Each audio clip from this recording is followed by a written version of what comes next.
Hello, family. Listen, I don't know. I hope you've been listening, and I hope you've been seeing what I've been seeing. But if you haven't, let me bring you up to snuff a little bit about what's going on with Traore, Burkina Faso, and the whole surrounding areas around his country and the neighboring countries, right? Not too long ago, we heard about Cuba sending aid and troops over to Burkina Faso to aid to help with Traore. All right, small country, but still they got some power to send over his way, and some love, right? And then we heard about Russia. Russia's been helping out with troops, with military equipment, technology. They matter of fact, they've even helped them to discover under the ground of Burkina Faso something like 80 billion barrels of oil, right? And Traore worked out a little something for Putin. Putin is, from what it looks like, he is happy to be helping them. The technology that they're giving them is surmounts anything that Europe or America has ever tried to give these people. 400 years, man. Now, also China been sending troops to protect Traore.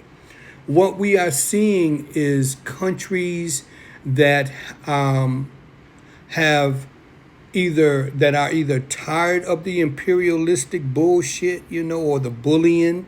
I see that with Putin. Because he's over in Europe. However, as you know, my research shows that Russia did not take part in any direct colonization of Africa, no parts of Africa, and has remained that way even before the 1865, stuff about freedom and this and that there. Europe had pulled back. But let me tell you about this, what's going on right now. Now, North Korea, Pyongyang, I believe that's the president's name, young guy over there. He was a young guy also starting out as a leader in North Korea. He has just sent over 700 commandos, right? Now, when we're talking about commandos, we are talking about people that they ready for war. They're itching to use their technology, their warfare tactics and strategies, along with China and Russia. Let me see. Also, the neighboring countries around there are working in concert.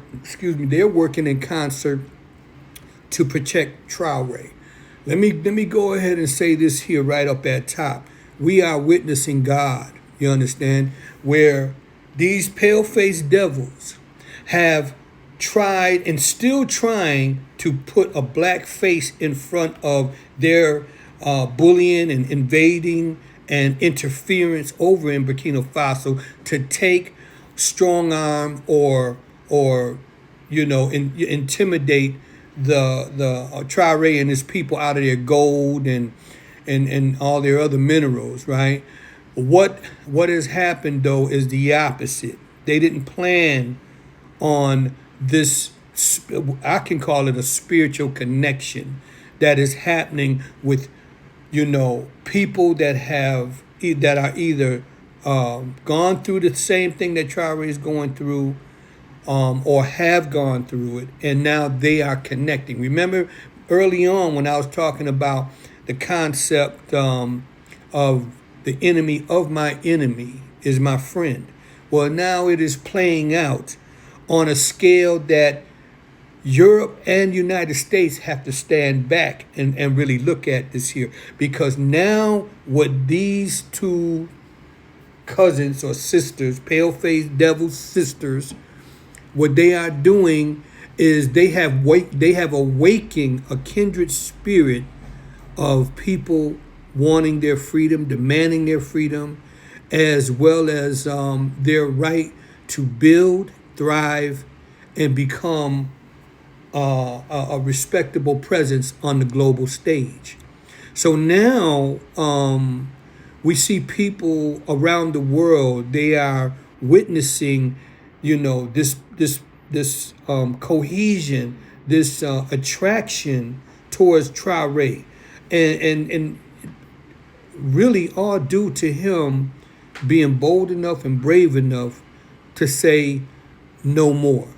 For him to say that what we have in Africa belongs to us, it will remain with us, and we are willing to die for what is ours. And that's the sick part of what America doing, what they're doing, and what, along with France and the other European countries, and sneaky ass Denmark also, these people have the gall to come together and to, like a bunch of bullies, want to give themselves the rationale that they have a right to someone else's,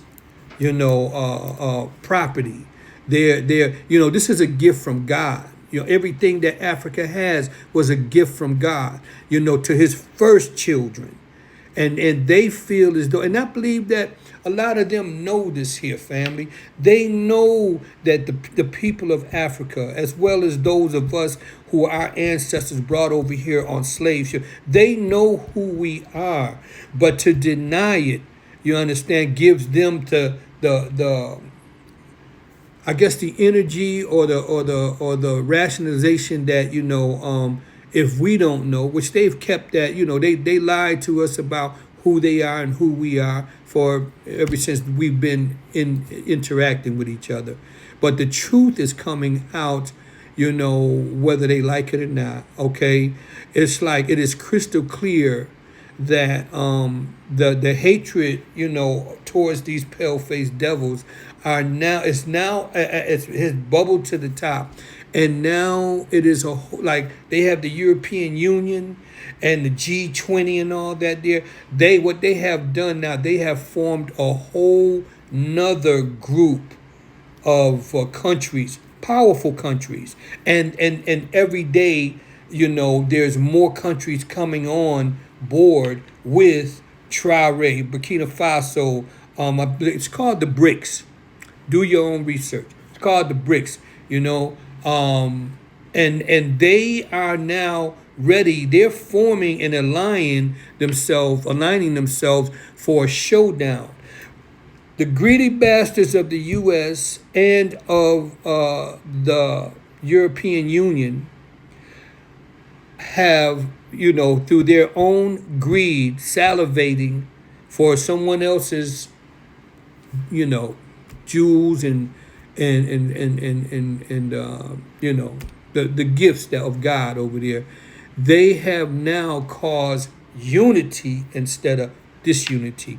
They have given these people and have pissed them off. I'll just put it like that there, to the point where they have now allowed these people to feel with each other, to become emboldened with each other, and to become, ready to show down.